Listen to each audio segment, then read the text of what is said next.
శ్రీ గురుభ్యో నమ. గురు బ్రహ్మ గురు విష్ణు గురుదేవ మహేశ్వర గురు సాక్షాత్ పరబ్రహ్మ తస్మై శ్రీ గురవే నమ. సదాశివ సమారంభం వ్యాసశంకర మధ్యమాం అస్మదాచార్యపర్యంతం వందే గురు పరంపరాం. ఆపదామపహర్తారం దాతారం సర్వసంతం లోకాభిరామం శ్రీరామం భూయో భూయో నమామ్యహం. వాగర్ధ ప్రతిపత్తే జగత పితరౌ వందే పార్వతీ పరమేశ్వరౌ. నారాయణం నమస్కృత్యం నరం చైవ నరోత్తమం దేవీం సరస్వతీం వ్యాసం తతో జయముదీరయేత్. ఆపదామపహర్తారం దాతారం సర్వసంతం లోకాభిరామం శ్రీరామం భూయో భూయో నమామ్యహం. అపార కరుణాసింధుం జ్ఞానం శాంతరూపం శ్రీ చంద్రశేఖర గురుం ప్రణమామి ముదాను. శ్రీ గురుభ్యో నమః. ఇప్పుడు ఎపిసోడ్ 17 చెప్పుకోవాలి. 16లో ఏంటంటే భీమాశంకర్ శ్రీ భీమాశంకర్ జ్యోతిర్లింగం గురించి చెప్పుకుంటూ ఉన్నాం. దాంట్లో ఏం చెప్పుకున్నాం అంటే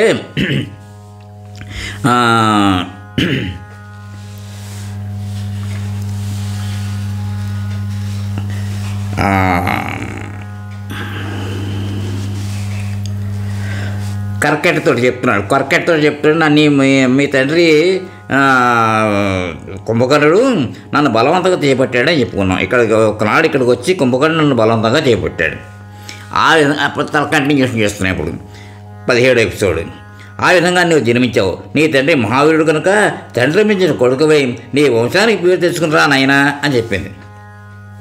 తల్లి మాటలు విన్న భీముడు కోపంతో వణికిపోయాడు. తన వంశాన్ని నాశనం చేసిన విష్ణుమూర్తిని ఆయన భక్తులను సర్వనాశనం చేయాలని కంకణ కట్టుకున్నాడు. దేవతలను మహర్షులను మట్టుబెట్టాలని పట్టుబట్టాడు. బ్రహ్మదేవుని గురించి 1000 సంవత్సరాల ఘోరమైన తపస్సు చేశాడు. అప్పుడు బ్రహ్మ ప్రత్యక్షమే ఆ రాక్షసుని అంతులేని పరాక్రమాన్ని అనంతమైన ధైర్యాన్ని వరంగా ప్రసాదించాడు. వరగర్వంతో భీమాసురుడు దేవలోకం మీదకి దండెత్తి దేవేంద్రుని ఓడించి దేవలోకాన్ని ఆక్రమించుకున్నాడు. ఆ తర్వాత భూలోకమంతా తిరిగి సాధువులను భక్తులను మహర్షులను బాధించసాగాడు.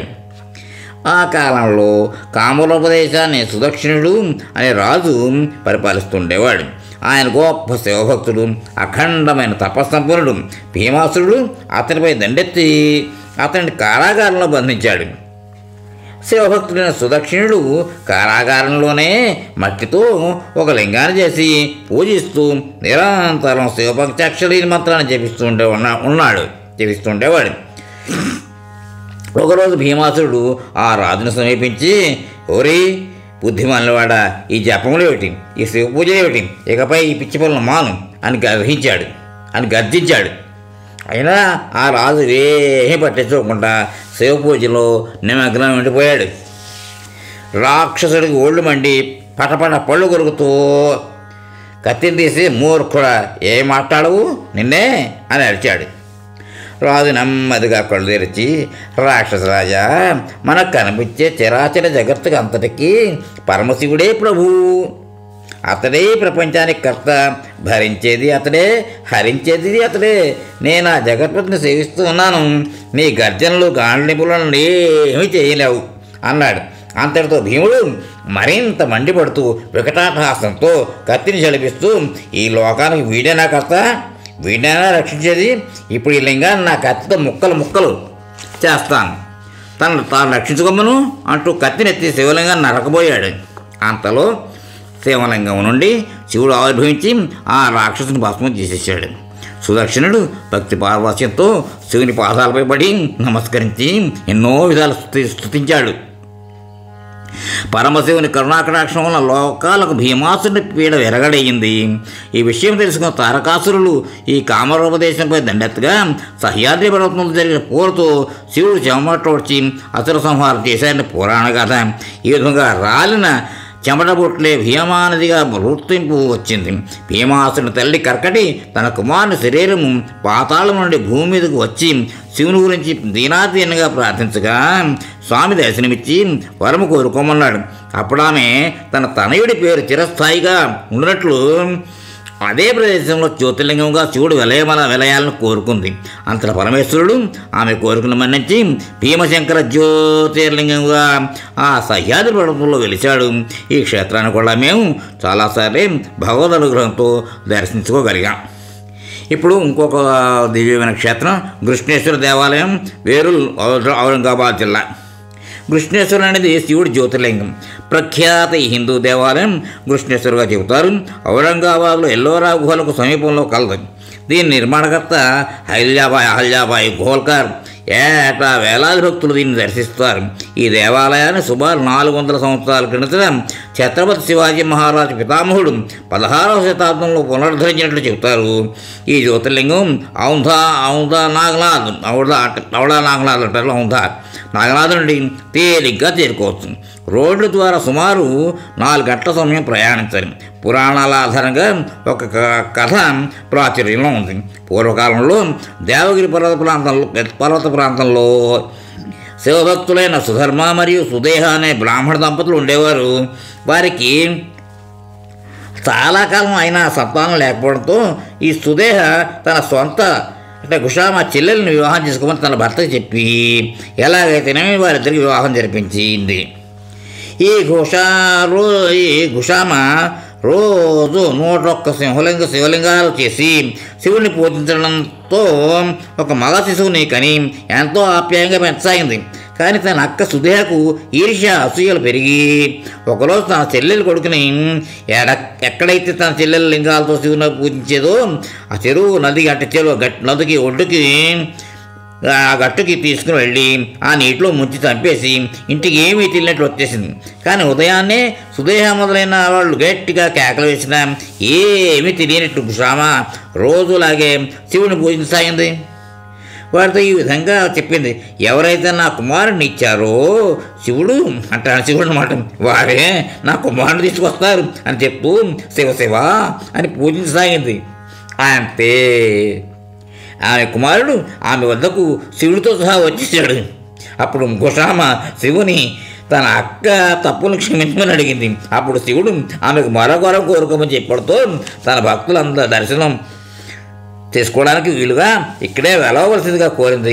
పరమశివుడు సంతోషంతో ఆ భక్తురాలు కోరికని స్వయంభూగా వెలిసి తీర్చాడు. ఆ చెరువు ప్రాంతమే శివాలయం. అక్కడే దేవుడు కృష్ణేశ్వరుగా పిలువబడుతూ ఉంది. ఆ పరమేశ్వరుని కృపతో మేము ఒకసారి వెళ్ళి అభిషేకాది సేవలు చేసిన సద్భాగ్యం కల్పించినందుకు అనంతకోటి వందలా సమర్పించుకుంటూ మరొక యాత్ర విశేషంతో మీ ముందు ఉంటాను. ఇప్పుడు ఇంకొక స్థలం త్రిస్తరి బేలాపూర్.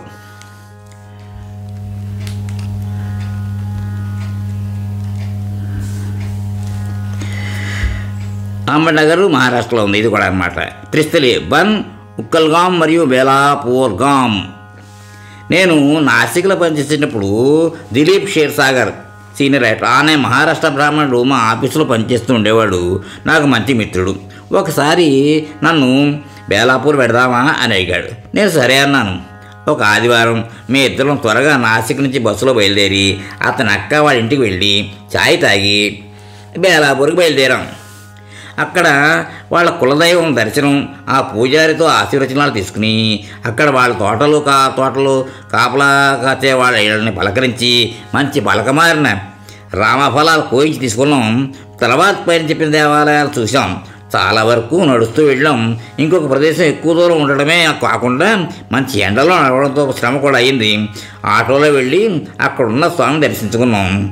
ఆ దర్శనం అయ్యాక క్షీరసాగర్ నాతో ఇలా అన్నాడు, సార్ ఈరోజు మనం దర్శించుకున్న 3 ఆలయాల ఫలితం ఏమిటంటే మనం కాశీ విశ్వనాథ దర్శనంతో సమానమని పెద్దలు చెప్తారు. నేను ఈరోజు ఎంతో పుణ్యదినంగా భావిస్తున్నాను. నిజానికి ఈ 3 దగ్గరే ఉన్న 3 ప్రదేశాలు ఒక్క రోజులో వెళ్ళడం సాధారణంగా జరగదుట. అంతటి చక్కని దర్శన భాగ్యం మీతో రావడంతో జరిగిందని చెప్తే నాకు మాటలు లేవు. కానీ అతనితో నేనేం చేయలేదు, అంతా పరమాత్మ దయ అని అన్నాను. వాళ్ళ కులదైవం కేశవ గోవింద్ ఫోటో నాకు ఇచ్చారు. అది ఇప్పటికీ నా దగ్గర ఉండాలి. ఇంత సద్భాగ్యం నాకు ఒక మిత్రుడి ద్వారా కలగడం ఏనాటి నోముఫలమో ఎలాంటి రుణమో కదా.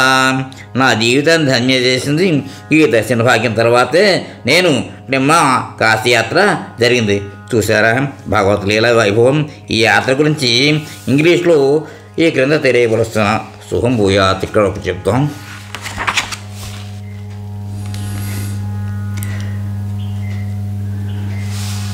అంటే దీన్ని పూర్తిగా తెలుగులో ట్రాన్స్లేట్ చేసిన ఇంచుమించుగా అలాగే ఉంటుంది, చదువుతున్నాను అనమాట. Keshav Govind temples. The Keshav Govind forest in Belapur is an important pilgrimage from the religious and mythological point of view. Different forms of Shivalinga are this place. Those do not occur any other places in the whole country. Belapur is situated in the on the bank of Pravara River, and it is 6 kilometers away from Srirampur. This Belapur village is situated on the Srirampur Nagar road. As this village is situated on the bank of the Pravara River, this village is divided into two such as Belapur Khurd and Belapur Badrak. On the distance of 1 kilometer from Belapur Khurd, this wonderful temple of Shiva is situated in the dense forest called as the Belapur Ban forest. This temple of Shiva is an ancient and different from the world view. There are no Shivalingas as seen at other temples of Shiva. In this temple, the Shivalingas are seen in the form of column-structured idols. This temple is called the Sri Harihar Keshav Govind temple. The temples like these are also seen near the Keshav Govind Ban forest beyond the Pravara River in Ukkalgam and Belapur. There are similarities and differences among the temples on the equal level. The difference in these temples is that there are two columns and one is erected to the west, whereas another is erected to the north.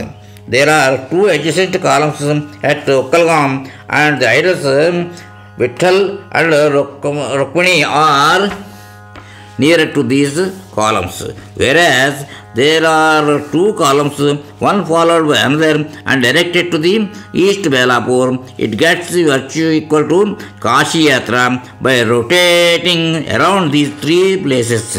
One gets the virtue equal to the Kashi Yatra by rotating around these three places through walking. Therefore, these three pilgrims are called the Tristari. అది ఇంగ్లీష్లో చెప్పుకున్నదన్నమాట. త్రిస్థలి గురించి చాలా అందంగా ఉంటుంది. ఇప్పుడు పర్లీ బైజ్నాథ్, పర్లీ గ్రామం, bead జిల్లా, Maharashtra state. ఇది ఇంకొక దివ్యక్షేత్రం. ఇది కూడా ఒక జ్యోతిర్లింగాల్లో ఒకటిగా అనుకుంటాం అన్నమాట. ఇక్కడ కూడా జ్యోతిర్లింగం అనుకుంటాం. పర్లీ బైజ్నాథ్ అంటాము. ఇది బైజ్నాథ్. ఇది కూడా ఆరోగ్య నిమిత్తం ఏదైనా సమస్యలు ఉంటే ఇక్కడ వచ్చి దర్శనం చేసుకుంటారంటారు. అలాగనే అక్కడ జార్ఖండ్లో కూడా ఉంది బైజ్నాథ్ ధామ్ అని. అది వెళ్ళాం మేము అక్కడ అన్నమాట. అక్కడ చేస్తారు, అక్కడ ఉందని చెప్పేసి. ఇక్కడ యాత్రా విశేషాలు ఇంకా స్టార్ట్ చేసుకునే ముందు ఏం చేద్దామంటే నెక్స్ట్ ఎపిసోడ్లో కనిచేద్దాం. కొంచెం ఒక్క లైన్ చదువుతాం. మేము పర్లేకి బస్సులో బయలుదేరి సాయంత్రం వెళ్ళాం. నిజంగా అది ఒక గ్రామమే. ఒక్క మంచి హోటల్ కూడా లేదు. రాత్రి ఎక్కడ బస్ చేయాలన్న సందేహంతో ఒకరు నడితే మీ దేవస్థానం గెస్ట్ హౌస్లో ఉండొచ్చు అన్నారు. వెంటనే వెళ్ళి రూమ్ బుక్ చేసి రాత్రి భోజనాన్ని కూడా ఏర్పాటు చేసుకుని మర్నాడు ఉదయం అభిషేకం చేసుకోవాలని అడిగితే ఒక వ్యక్తి నేను చేస్తాను అని అన్నాడు. ముందు నేను సరైన అతను అన్న ఏర్పాటు చేసేమని చెప్పి ఎందుకు నాలో ఒక సందేహం అతను చెప్పి ఒక మంచి బ్రాహ్మణ అభిషేకానికి ఏర్పాటు చేయమని చెప్పి ఆ వ్యక్తి ఇంత చేసినందుకు కొంచెం ధన సహాయం చేశాం. కానీ మాకు సంతోషం అయ్యే విధంగా అభిషేక కార్యక్రమం జరిగింది. ఆ వైద్యనాథ్ మహారాజుకు అనంత కోటి వందనాలు. ఇక్కడితో ఆపుతాను. తర్వాత మళ్ళీ కంటిన్యూ చేద్దాం, కొంచెం ఉంటుంది కాబట్టి. స్వస్తి. మిగిలిన భాగం నెక్స్ట్ ఎపిసోడ్లో విందాం. స్వస్తి. ఇక్కడ దానికి ఈ ఎపిసోడ్ విరామం, విశ్రాంతి. నమస్కారం. స్వస్తి. మోహనవాణి పాడ్కాస్ట్ వింటున్న శ్రోతలందరికీ హృదయపూర్వక ధన్యవాదాలు. వినండి, వినిపించండి, వింటూనే ఉండండి. మోహనవాణి తెలుగు పాడ్కాస్ట్ మీరు వింటున్నారు. మోహనవాణి. ఇంతవరకు మన ఛానల్కి ఎవరైనా సబ్స్క్రైబ్ చేసుకోకపోతే ఇప్పుడే ఈ క్షణమే సబ్స్క్రైబ్ చేసుకుని ఆ పక్క నుండి బెల్ బటన్ మ్రోగించి మమ్మల్ని ప్రోత్సహిస్తారని మనస్ఫూర్తిగా కోరుకుంటూ